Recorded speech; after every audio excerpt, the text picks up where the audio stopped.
Hello YouTube, welcome to GamingHouse. Today we're going to bring you the first episode of Gaming Bible. Gaming Bible is simply just a set of guidelines and all that you can follow some of, all of, or none at all, but if you do that, well then I forever cast you off into gaming hell.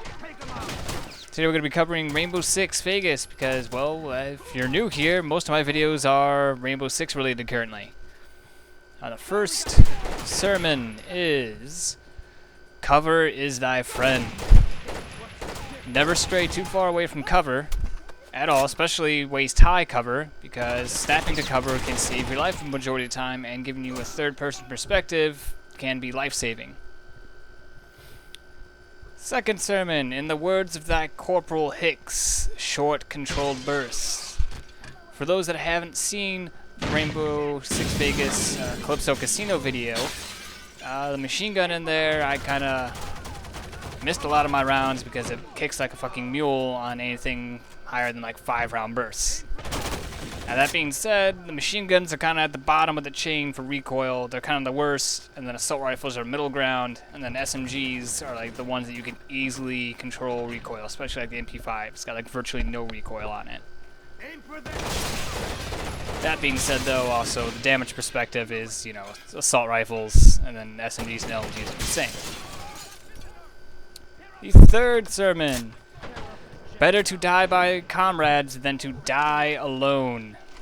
For those of you that have seen a few of the videos where they are unnecessarily longer than they need to be, stick together as a group and die together as a group, rather than someone go play lone wolf or rogue team element of 2, go off somewhere and die, and then the match is unnecessarily longer because spawns are triggered, those guys are still running around, playing with dead corpses and etc.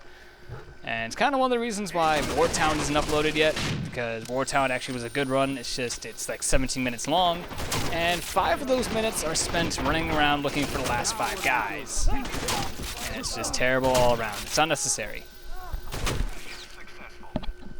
Sermon 3.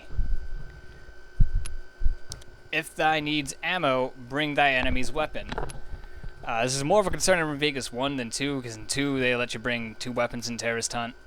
In Vegas 1, if you're the one that's killing a lot of people or so, and you're running low on ammo and you gotta find an enemy weapon because pistols are decent but not very well recommended. The weapons that terrorists use are the MG36, the P90, the AK-47, Mark 23, but that's a handgun that's unlimited ammo, and SPAS 12. Oh, and the MTAR, which I would recommend the MTAR because, here's another little fun fact that's going to be thrown in this category. The MTAR actually has 2 attachments. By default, it comes with a red dot, and you can throw a laser sight on there and you still keep that red dot. It's pretty nice. Sermon 4. Stick behind thy shield. Seriously, the shield is your most important thing if you have one on your team, because that's going to stop a lot of bullets. It can take corners a lot better than trying to take cover and peek around them, which can leave your body still exposed by like the elbows and such. So don't try to run ahead of them. I don't know why people try to run ahead of shields. Just let it happen. Which brings us to Sermon 5. Slow is smooth and smooth is fast. This isn't Call of Duty, and it's a lot better to take the game a lot slower and steadier at a decent pace rather than trying to blaze through the level, because I've seen it more often than not that gets you killed. I mean, yeah, House and I have videos that we're doing this in like 5 minutes or less sometimes, but that's because we're actually pretty calm and we're going through very slow and easy. Sermon 6. Got any smokes? This is the classic noob mistake. I say noob mistake because back when I actually started out Rainbow, I actually did this too, and that's I brought frags and incendiaries and frags and C4, and I brought 2 offensive grenade types. And as you see in the videos, we don't do that anymore. Bring smokes. Smokes 9.5 out of 10 times is going to confuse the AI. They're not going to shoot into there. They won't see you or anything. And it's going to be a lot more helpful than bringing 2 lethal grenade types all the time. So pick your favorite lethal grenade type, whether it be frags or C4. I wouldn't recommend scenarios if you bring smoke, because when you turn on your thermals, you aren't going to see jack shit. But always bring smokes if you don't have a shield, because it's going to be very helpful for you and your team. Sermon 8. Don't be a baby.